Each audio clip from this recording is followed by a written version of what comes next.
అందరికీ శుభోదయం. Raju homeo talks Telugu YouTube channel ద్వారా ఈరోజు మన ఆరోగ్యం గురించి కొన్ని మంచి విషయాలను మీకోసం తెలుసుకుందాం. ముఖ్యంగా మిత్రులారా, తిండి కొద్దీ ఆరోగ్యం అన్నారు మన పెద్దలు. అంటే మనం తినేటువంటి ఆహారం వల్లనే మన ఆరోగ్యాన్ని చక్కబరుచుకోవచ్చని పెద్దలు చెప్పడం జరిగింది. సరే, చెప్పబోయే విషయానికి ముందు వేదకాలం నుంచి మన యొక్క పూర్వీకుల నుంచి, మన యొక్క ఆయుర్వేద పితామహుల నుంచి లేదా అనుభవ వైద్యుల నుండి తెలుసుకున్నటువంటి విషయం ఏంటంటే, ఇది సంస్కృతంలో ఉన్నటువంటి వాక్యము.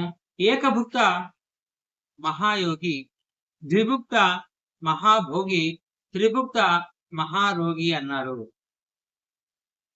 దీని గురించి రెండు మాటలు. ఏకభుక్త అనగా ఒక్కసారి తినే వాళ్ళను ఏకభుక్త అంటారు. అంటే వీరు ఋషులు, మునులు,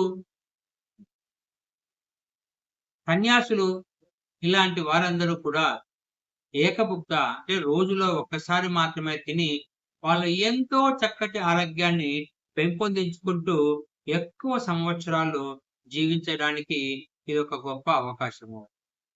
రెండవది ద్విభుక్త, 2 సార్లు తినే వాళ్ళను ద్విభుక్త అంటారు. రోజులో 2 సార్లు తినడం వల్ల కూడా చక్కటి ఆరోగ్యాన్ని మనము ఏర్పరచుకోవచ్చు. అంటే ఎంత డబ్బు ఉన్నా కానీ కూడా మనము ఆరోగ్యాన్ని సంపాదించుకోలేము. కాబట్టి ద్విభుక్త, రోజులో 2 సార్లు తినడం వల్ల మంచి ఆరోగ్యాన్ని మనము పెంపొందించుకోవచ్చును. ఇక మూడవది త్రిభుక్త, అంటే 3 సార్లు తినడాన్ని త్రిభుక్త అంటారు. రోజులో 3 సార్లు తినడం వల్ల అటువంటి వారిని రోగితో సమానంగా పోల్చడం జరిగింది. అంటే నీ దగ్గర ఎంత డబ్బు ఉన్నా కానీ కూడా మంచి ఆరోగ్యాన్ని నువ్వు పెంపొందించుకోలేవు. డబ్బు ఉన్నదని చెప్పేసి ఇష్టానుసారము ఏది పడితే అది తినడం వల్ల అనారోగ్యాల పాలయ్యి, ఆసుపత్రుల పాలయ్యి, కొత్త జబ్బులు నీకు నీవుగా తెచ్చుకున్న అవకాశాన్ని మనమే ఇస్తున్నాము. ఇది ఇప్పుడు మనము తినే ఆహారమే మన యొక్క ఆరోగ్యాన్ని నిర్ణయిస్తుంది. అయితే ఏం తింటున్నావు, ఎంత తింటున్నావు, ఎలా తింటున్నావు, ఎంత వేగంగా తింటున్నావు, ఎప్పుడెప్పుడు తింటున్నావు, రోజులో ఎన్నిసార్లు తింటున్నావు, ఇవన్నీ కూడా చాలా ముఖ్యమైనటువంటి కీలక విషయాలు. అయితే ఇలా రకరకాల సమయాలలో ఎక్కువ సార్లు తినడం వల్ల ఆరోగ్యం మీద ప్రభావం చూపుతున్నట్లుగా పలు అధ్యయనాలు, పలు పరిశోధనలు చెబుతున్నాయి. వాటి వల్ల ఎక్కువ అనారోగ్య సమస్యలు మరియు ఊబకాయము మరియు మధుమేహము ఇలా వచ్చే అవకాశము ఎక్కువగా ఉందని పరిశోధనలు వివరిస్తున్నాయి. తిండి ఎప్పుడు తినాలి, ఎంత వేగంగా తినాలి అనేది మన చేతుల్లోనే ఉంది. కాబట్టి సమస్యల నివారణకు తిండి తినేటువంటి తీరును లేదా ఆహారం తినేటువంటి విషయాన్ని మన చేతుల ద్వారా మనమే లేదా మన ఆలోచన ద్వారా మనమే మార్చుకోవాల్సిన అవకాశము ఉన్నది. మనం చాలా చోట్ల చూస్తుంటాము, కొంతమంది ఆహారాన్ని గబగబా తింటూ ఉంటారు. అలా ఆహారాన్ని గబగబా తినేటువంటి వాళ్ళలో అజీర్ణము, కడుపుబ్బరము, వికారం వంటి సమస్యలను మనం చూస్తూ ఉంటాము. తరచుగా ఇలా ఆహారం గబగబా తింటూ ఉంటే దీర్ఘకాలాలలో అనేక రకాల పరిణామాలను అనగా అనేక రకాల అనారోగ్య సమస్యలను మనము చూడాల్సి ఉంటుంది. మనం భోజనం చేసినప్పుడు కడుపు నిండిన భావన కలగటం చాలా ముఖ్యము. కడుపు నిండినట్లు మెదడు నుంచి జీర్ణకోశానికి సమాచారం అందించడానికి సుమారు 20 నిమిషాల సమయం పడుతుంది. ఒకవేళ మరీ వేగంగా తిన్నారనుకోండి, కడుపు నిండిన భావన కలుగక ముందే మనం ఎక్కువ తినే ప్రమాదం ఉన్నది. సో ఎక్కువ తినడం వల్ల బరువు పెరిగే అవకాశం ఉన్నది.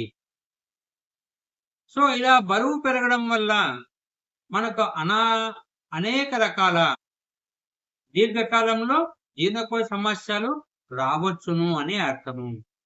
ఎందుకంటే అధికంగా తిన్న ఆహారం జీర్ణాశయంలో ఎక్కువసేపు ఉంటుంది. మరి ఆహారం అరగడానికి ఏర్పడేటువంటి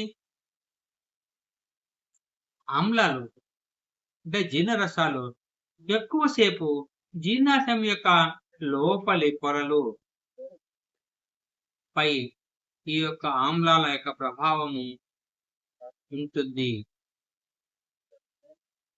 ఆహారం ఎంతసేపు తినాలి అంటే ఆహారం మినిమం 15 నిమిషాలు అంతకన్నా ఎక్కువసేపు భోజనం చేసే వారితో పోలిస్తే 5 నిమిషాల్లోనే భోజనం ముగించే వారికి అనారోగ్య సమస్యలు చాలా ఎక్కువగా ఉంటాయి. అనారోగ్య సమస్యలు ముఖ్యంగా జీర్ణకోశ సమస్యలు 17 రెట్లు ఎక్కువ అధ్యయనాలలో బయటపడింది. అంటే నిదానంగా భోంచేసే వారి కంటే కూడా తక్కువ సమయంలో గబగబా తినే వారి యొక్క జీర్ణ వ్యవస్థ లేదా జీర్ణకోశంలో అనేక రకాల సమస్యలు, అనేక రకాల అనారోగ్య కారణాలు 17 రెట్లు ఎక్కువగా ఉంటాయని చెప్పడం జరిగింది. ఇలాంటి వారిలో జీర్ణాశయం పెద్దదిగా అవడం వల్ల ఊబకాయం వచ్చే ప్రమాదము ఉన్నది. తరువాత ఈ యొక్క జీవక్రియల మార్పుతో మధుమేహం ముప్పు కూడా వచ్చే అవకాశం ఎక్కువగా ఉంటుంది. కాబట్టి మిత్రులారా, ఆహారాన్ని నెమ్మదిగా ఆ యొక్క పదార్థాల రుచిని ఆస్వాదిస్తూ, నములుతూ, చేతితో భోంచేస్తూ, ఆస్వాదిస్తూ తినటము చాలా మంచిది. అలాగే రోజులో వీలైనంత త్వరగా అల్పాహారాన్ని తినటం మంచిది. దీనివల్ల జీవక్రియలు సజావుగా జరుగుతాయి అని పరిశోధనలో తేలింది. అల్పాహారం కాస్త ఎక్కువగా తిన్నా పర్వాలేదు, మధ్యాహ్నం భోజనం ఒక మాదిరిగా తినండి, రాత్రి భోజనం చాలా తక్కువ తినండి. అంటే మధ్యాహ్నం కన్నా రాత్రిపూట పెద్ద మొత్తంలో ఒకవేళ భోజనం చేయడం వల్ల ఖచ్చితంగా ఊబకాయము వచ్చే అవకాశం ఎక్కువ. కాబట్టి మధ్యాహ్న సమయం వరకే ఎక్కువ క్యాలరీలు ఉన్న ఆహారాలను మనకు లభించేటట్లు చూసుకోవాలి. మరి రాత్రిపూట తినేటువంటి భోజనంలో తక్కువ క్యాలరీలు, తక్కువ భోజనము, తక్కువ పదార్థాలు ఉండేటట్లుగా చూసుకొని మన ఆరోగ్యాన్ని మనమే కాపాడుకోవాలి. అనగా ఇలా తిండి వల్లనే మన యొక్క ఆరోగ్య పరిస్థితిని మనమే అంచనా వేసుకోవచ్చు, జాగ్రత్తగా చూసుకోవచ్చు.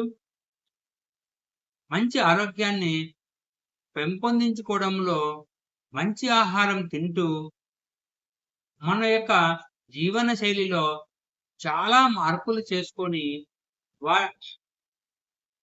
మనం ఆరోగ్యంగా ఉండడానికి ఎంత అవకాశము, ఎంత వీలైతే అన్ని రకాలుగా మనము మన యొక్క రోజువారీ ప్రక్రియలలో, రోజువారీ దినచర్యలలో మనం కొద్దిగా మార్పులు చేసుకోవడం వల్ల మనం చాలా సంతోషంగాను, ఆరోగ్యంగాను ఉండగలమని మీకందరికీ తెలియజేయడమైనది. ఈ వీడియో మీ అందరికీ నచ్చినట్లయితే లైక్ చేయండి. మీరు ఎంత ఎక్కువ లైక్ చేస్తే మీకు అన్ని మంచి విషయాలు చెప్పడానికి నాకు మీరు సహకరించిన వాళ్ళు అవుతారు. మీకు తెలిసిన వాళ్ళకు షేర్ చేయండి. కొత్తగా చూసేటువంటి ప్రేక్షకులు సబ్స్క్రైబ్ చేయండి. ఇప్పుడు మీ అందరి చేత ఆదరింపబడే, గౌరవింపబడే సీనియర్ హోమియోపతి వైద్యుడు, సీనియర్ సైకాలజిస్టు కళాధర్ రాజు గుంటకల్.